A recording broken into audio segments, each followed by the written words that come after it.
Ever feel like your bank account has a mind of its own? Like no matter how hard you work, money just avoids you? What if I told you the real problem isn't your income or the economy or even your spending habits? What if it's a secret language you've been speaking? A language that's been telling money to stay away? Welcome, Awakened Architects. I'm here to reveal one of the most powerful yet overlooked tools you have to transform your financial reality. Your own words. Yes, how you talk to yourself about money and about your ability to earn and manage it profoundly shapes your financial confidence and your entire financial future. Let's dive in. First, how your internal dialogue acts as a hidden financial self-sabotaging voice. For a long time, I didn't realize the extent to which my own internal dialogue was influencing my financial situation. I would say things to myself like, "I'm not good at saving," or "I'll never get ahead." These weren't just idle thoughts. They were affirmations that reinforced a fixed mindset and kept me stuck. It was like speaking a secret language to money, but that language was constantly telling it to stay away. Learning to rewrite this script is fundamental for improving your money mindset. The shift happened when I started paying conscious attention to these internal conversations.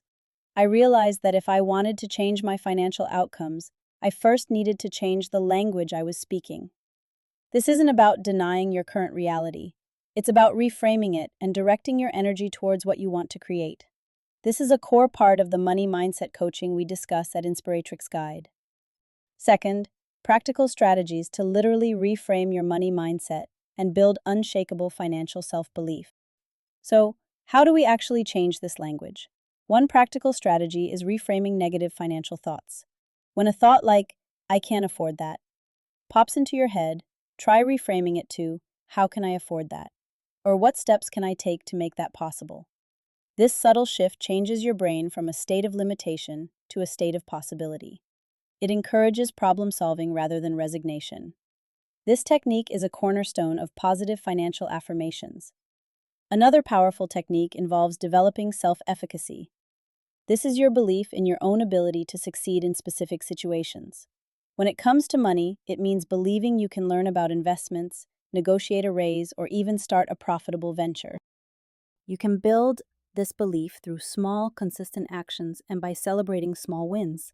When I first started taking money more seriously, I would celebrate every time I stuck to a strategy. These small victories built my confidence and made me believe I could indeed manage my money effectively. This builds financial self-belief. And third, how to cultivate lifelong financial learning, set empowering goals, and bounce back stronger from any financial setback. Embracing financial literacy as a continuous journey is also key. The world of finance is always evolving, and there's always more to learn. If you tell yourself you're bad with money, you're likely to avoid learning. But if you see yourself as a financial student, always growing and expanding your knowledge, you open yourself up to new opportunities. This applies whether you're learning about different savings accounts, exploring investment platforms, or understanding tax implications for your self-employment. That's a service I also provide at Inspiratrix.guide, by the way. This commitment fuels lifelong financial learning. Goal setting plays a significant role here too. When you set clear, achievable financial goals, you give your self-talk a direction. Instead of vague statements like, "I want more money," you can say, "I am saving X by insert date," for insert a specific purpose. This clarity empowers your internal dialogue and helps you visualize success. And what about resilience? There will be financial setbacks. There always are. That's a part of life and business. But how you talk to yourself during those times makes all the difference. Instead of, "I always mess things up," try, "This is a temporary setback and I can learn from it and adjust." This resilient self-talk helps you bounce back faster and stronger. Our conclusion? By consciously choosing the language you use both internally and externally, you begin to rewrite your financial script. You're not just speaking words, you're building a new belief system, cultivating self-efficacy, and equipping yourself with the mental tools to navigate the financial world with more confidence and purpose. This secret language is about intentionality and consistent practice, and it's a language you can master to reshape your financial destiny and experience financial freedom. Now let's turn knowledge into action.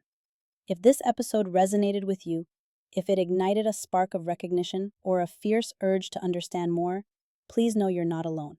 I invite you to explore our tribes for a supportive community. discover practical strategies in our courses, or get instant access to actionable insights with our eBooks. If today's insights empowered you, please share it with someone who needs to hear this truth and leave a comment below with your thoughts. Your engagement helps us amplify these crucial messages and reach more people. Thank you for joining us on this journey. Remember, ladies, the good enough trap. Why survival in a patriarchal world is not your destiny.